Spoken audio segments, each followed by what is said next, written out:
Ladies and gentlemen, welcome back to the Muscle Memory Podcast, episode 16. I am your host, Sean. Hope you guys had a great week so far, and I hope you guys are going to enjoy your weekend as well. This is going to be a little bit of a quicker episode just because I got a little busy with business this week and I got a lot going on. I got a lot on my plate. So excuse the shorter episode, but let's get right into it. All right, getting right into it. Follow up from AEW All In, not All In, Double or Nothing. Ospreay, dang, I'm really tweaking right now. My fault, y'all.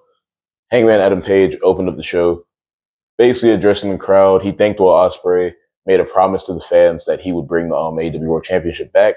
Will Ospreay came out after Swerve came out because it was a altercation between the three of them. Swerve said that he does not trust he doesn't trust Hangman.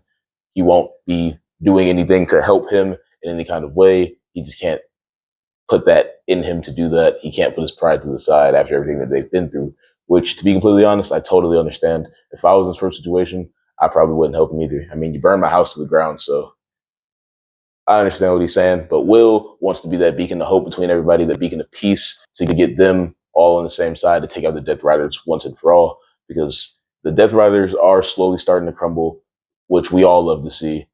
They lost their Trios gold. Moxie's about to lose his World Championship gold. And yeah, once that happens, the Death Riders are basically no more because they don't have any power anymore. So that was that. Megan Bayne and Penelope Ford had a hardcore rules match against Anna Jay and Harley Cameron. And from what I heard, the match was insanely good. From the clips that I saw, as always, the women in hardcore matches, they tear the house down. And it looks like they did just that.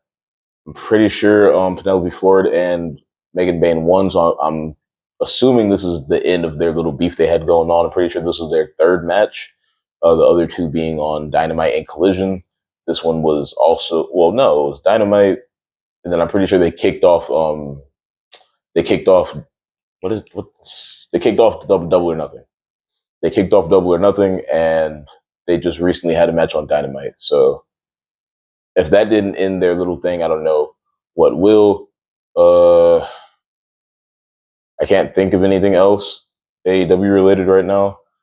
I'm kind of just going because I don't really have a script for this week's episode. I'm just trying to get you guys an episode. I don't want to leave you guys hanging for a week like you tend to do, and trying to be a better content creator. So let's see. Let's jump over to WWE, specifically NXT. Jacy Jayne has just defeated Stephanie Vaquer for the NXT Women's Championship. Literally the last person I would have thought that would have beaten Stephanie. They did it in a good way. They used Fatal Attraction's numbers and basically used the numbers game as a way to get the belt off of her. But I don't understand why she didn't just drop the belt to Jordan if she was going to lose it anyway on like a following episode of NXT. If the whole goal was for her to lose it and get called up, I don't understand why she couldn't just lose it to Jordan, unless they're saying that Jordan's getting called up as well. So if that's the case, then cool for both of them. Send them both up. I look forward to seeing what they do on the main roster. But if the goal was to put it on somebody else, just put it on Jordan anyway, then you could have just had Jordan beat Stephanie in the first place. Also, speaking of new champions, Ethan Page has beaten Ricky Saints. My prediction did not come true of Ricky Saints beating Ethan for that belt, but Ethan beat Ricky for the North American Championship. I'm pretty sure this is his second reign. I'm pretty sure. I remember his NXT Championship reign. I don't remember if he had a North American Championship reign after that, but he is now the North American Champion. I look forward to seeing what he does with the belt. This is honestly, I can't tell if this is them making signs of everybody starting to get called up, but that's going to be interesting to see. Trying to think of anything that happened with Oba. I don't believe anything happened with Oba this week. Spinning back to the North American Championship title picture, at Worlds Collide, Ethan Page will be defending his North American Championship in a Fatal 4-Way match against Javon Evans, Ray Phoenix, and Laredo Kid from AAA. Because that's part of the deal that they signed recently. Like I said in the previous episode, at least I think I said it, WWE has acquired AAA as one of their own products now, and they'll be using their talent from here on out. Uh, they basically disclosed that Alberto Del Rio, also known as Alberto El Patron, and AAA will be losing the AAA Mega Championship, and because they said that at Worlds Collide, it's either on Worlds Collide or on Raw, Vikingo and Chad Gable will be competing for that championship. So I'm just gonna assume that somewhere along that line, Vikingo is gonna beat Alberto El Patron for that championship, and he's gonna walk into whatever show it is with that championship. So at the end of the day, Vikingo's a great talent. Chad Gable's amazing in the ring. That match is gonna go crazy. Uh, Hopefully they don't immediately give Chad that belt if they're trying to like get AAA out there to the people, because it's been said that it's basically just going to be NXT in Mexico, which I can see, but hopefully it doesn't go down that road, and I would prefer to see it being a like just basically like another brand, basically like how they had ECW as like their third brand before they had NXT. Just make AAA another brand, or like have it how you had NXT and NXT UK. Like if they're not going to keep the AAA title, call it WWE Mexico or something like that, or like something along those lines to where like they distinguish themselves from the regular WWE product. Because at the end of the day, they're entirely different styles. You have sports entertainment, and then you have lucha style wrestling. You have luchadors. You have the very much so extravagant style of the Mexican wrestling. So it'll be cool if they keep the AAA title, but if not, just make sure that you distinguish them from everybody else, unless you're just going to merge everything together, which I wouldn't like to see because they have a lot of good talent that would have just gotten probably lost in the shuffle because for the most part, it's kind of what happens. But Jacob Fatu has been put in a Money in the Bank qualifier match. It threw Solo Sikoa off a little bit. I think he's scared that Jacob Fatu might put hands on him in that match. I hope that does happen. I hope that this is how we get Jacob Fatu breaking away from the bloodline finally and going on a solo run of his own, a true one when he's not attached to Solo and JC and anybody else. And hopefully we get not only Jacob versus Solo down the line, we get Jacob versus Jeff Cobb as well, which for those of you that don't know, his name is now JC Mateo. But I look forward to that match specifically just because I know both of them are great in-ring talents. So that's going to be a very fun match to look forward to. I just hope they actually book that match. Let's see. I don't know if I said it in last week's episode. I don't know how recent it was, but Bronson Reed is the third man. Yeah, I did talk about this last week, but going a bit more into this, I've been seeing a lot of memes and a lot of funny videos, people saying, oh, we don't know how Seth recruited these two people of all people, especially Bronson, considering everything that he did to him. And honestly, I don't know how he did it either, but I look forward to seeing what they do. Could this turn into Seth Rollins World Heavyweight Champion, Braun and Bronson as the tag team champions? Possibly. I just don't know if they're going to take the titles off the New Day or they're going to let the New Day lose to a face team so Rollins' faction can run through them. Or to be completely honest, they could run a bloodline thing where it's like, okay, cool, we're going to start hopping brands and taking belts from everywhere else. And you have Seth with the World Heavyweight Championship on Raw. You got Braun with the IC title again, or possibly going for the WWE Championship because he's totally ready to do so, in my opinion. And then Bronson Reed going for either the US or the IC title. And now everybody's strapped in gold. Again, as a fan, I can only imagine what they're going to do with this faction, but I guarantee that they're going to be a prominent figure, at least for the next couple of months. I don't know how it's going to dissipate or anything like that. If it does dissipate, just about always does. But yeah, I look forward to their little reign of terror that's coming soon as one of them gets gold. Uh, let's see. What do we have going on here? I can't think of. Shooting back to TNA, Trick Williams cut a little promo saying that he will not be there at TNA that week. Literally the week after he won the TNA World Championship, he no-showed TNA, the TNA wrestling show the next week, and cut a promo backstage basically saying, oh, well, Trick Williams is too big for TNA, obviously, yada, yada, yada. such and such. I don't need to be there yet, but I'll make sure I see you there next week.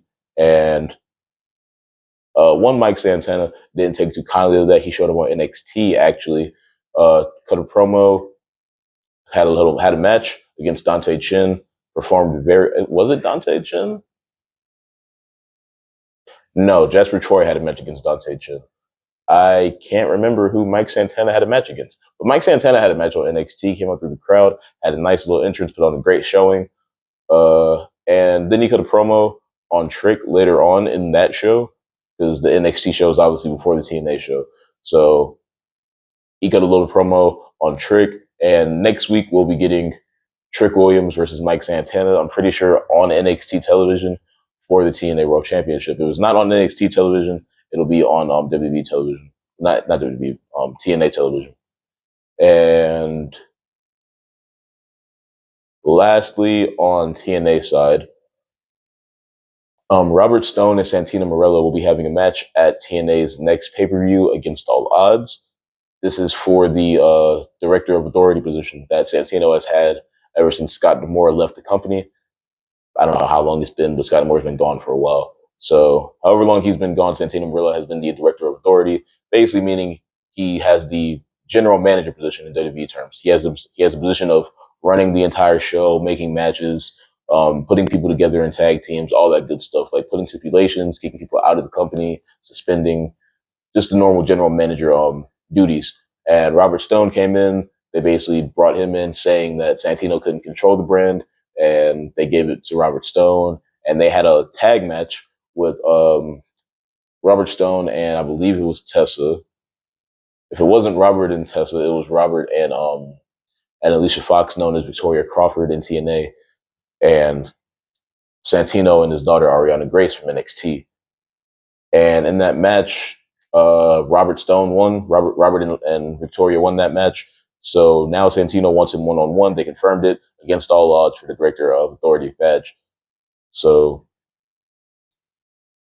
that'll be a fun match. Obviously, Santino looks like he can still go in the ring from that match. He looks like he hasn't lost a step for the most part. And really, same thing with Robert Stone. I think he really enjoys being the heel of the situation. I think that's where he performs best. I remember back in the day when he was Robbie E or something like that, back in like the old TNA days when they had the blue ropes and all that stuff. And yeah, him being a face when the buff one, I forgot what his name was, but it was him and it was his dude, and he was the real buff one, and the buff one turned on him. So Robbie E was the babyface of the situation, and I don't remember if he was that over with the crowd just because of how young I was, but I didn't like seeing Robbie E as a face. He's much better as a heel, so I'm glad he's playing this heel role very well, and I'm pretty sure he's enjoying it. I'm pretty sure Carmelo Hayes is also in a Money in the Bank qualifier match as well. I don't know if he's in the same one with Jacob Fatu in it.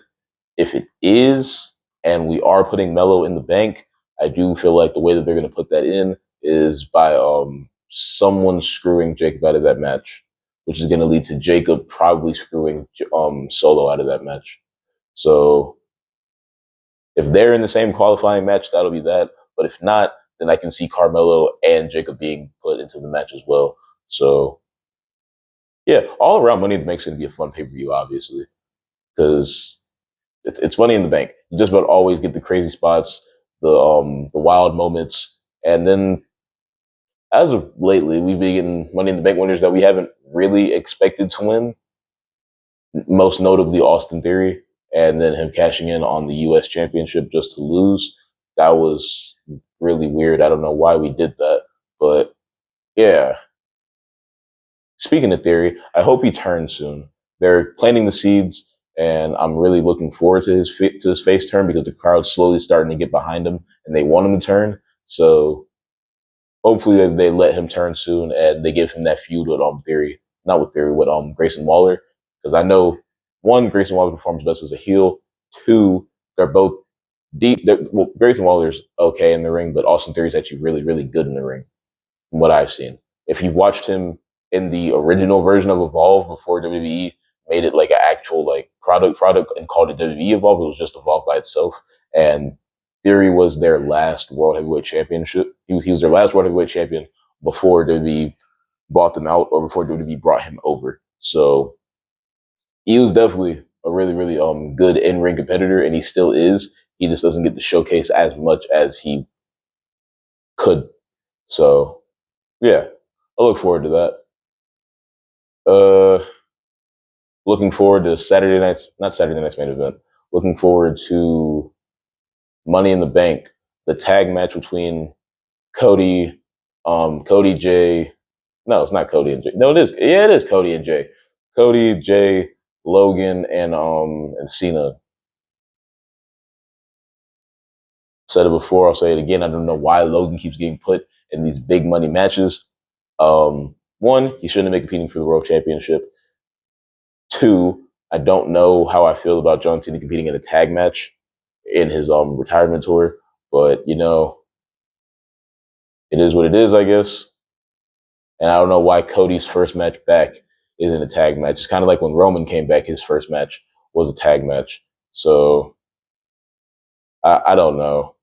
Hopefully they're not doing this build just for Cody to take it back off of Cena immediately. I wouldn't want to see that. I kind of want to see, because he said his last match is going to be in December. So I don't know what pay-per-view they're going to put in December, but whatever pay-per-view they put there, I kind of hope they wait for Punk and Cena to happen at that pay-per-view so we can get one more CM Punk championship run. Preferably a heel CM Punk run. Obviously after Cena retires and all that, but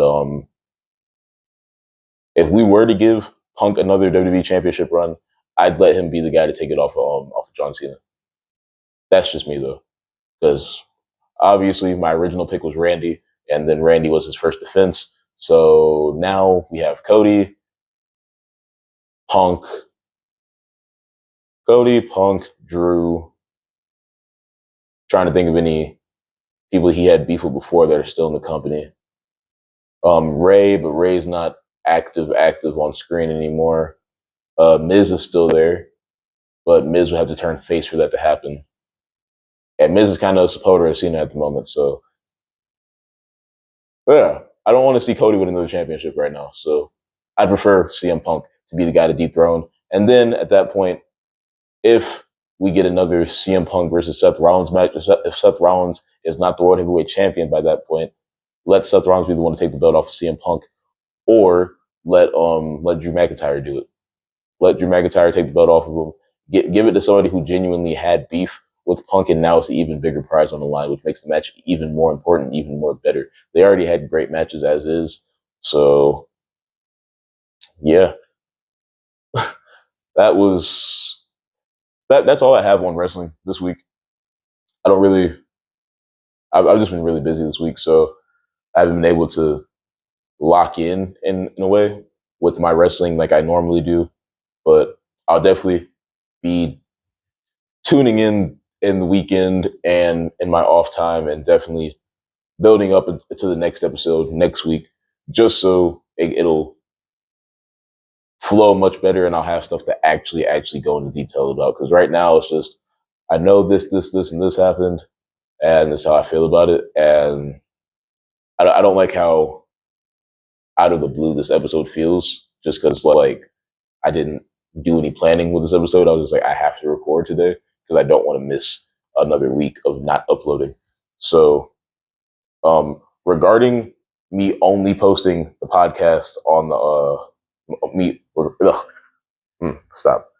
Regarding me only posting the podcast once a week, it's not intentional. I've been wanting to post clips of the podcasts, but my rendering services have been bothering me, not bothering me, but they've been problematic as of late, to where I can't get my clips to go the way that I need them to for me to be able to put them out there for you guys.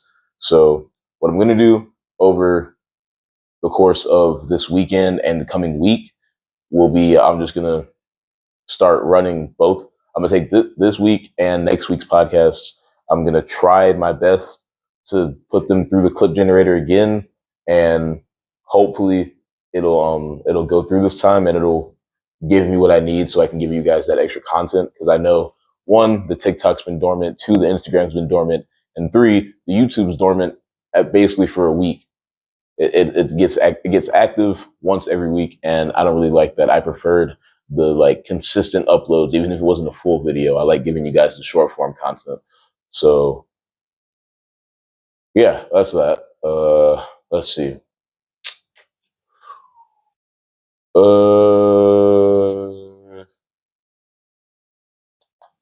Look out for a lot more posts on the Muscle Memory Fitness page, as well as my personal page, The Sean Wilson. Both of those are on Instagram. But look out for those, because I'm going to try to start posting more on those as well.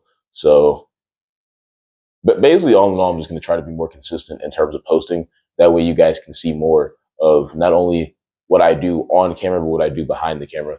So you know what goes into me doing this and me doing my personal training, or what I do when I work out, all that good stuff. So look forward to that. And hopefully come this time next week, one, all the pages have gotten way more active, and two, we'll have a decently long episode. But I don't have anything else for this week. I got to get back to doing what I was doing before I start losing more time on that. So, ladies and gentlemen, this was Muscle Memory episode 16. I hope you guys enjoyed it so much. Thank you guys always for coming out and watching the episodes. I appreciate it so much. And by the way, if you guys don't know, we are on Spotify. Muscle Memory Podcast on Spotify. I'll link that down below as well. I just realized I haven't been linking that as much as I probably should, so you guys probably don't know we're on Spotify. But if you don't have time to watch the videos, you can just put us in your ear and you can use it as background noise, something like that. So we are on Spotify. But again, hope you guys enjoyed the episode. Thank you so much for watching, commenting, sharing, liking, all that good stuff. And I'll catch you guys next week. Stay blessed. Peace.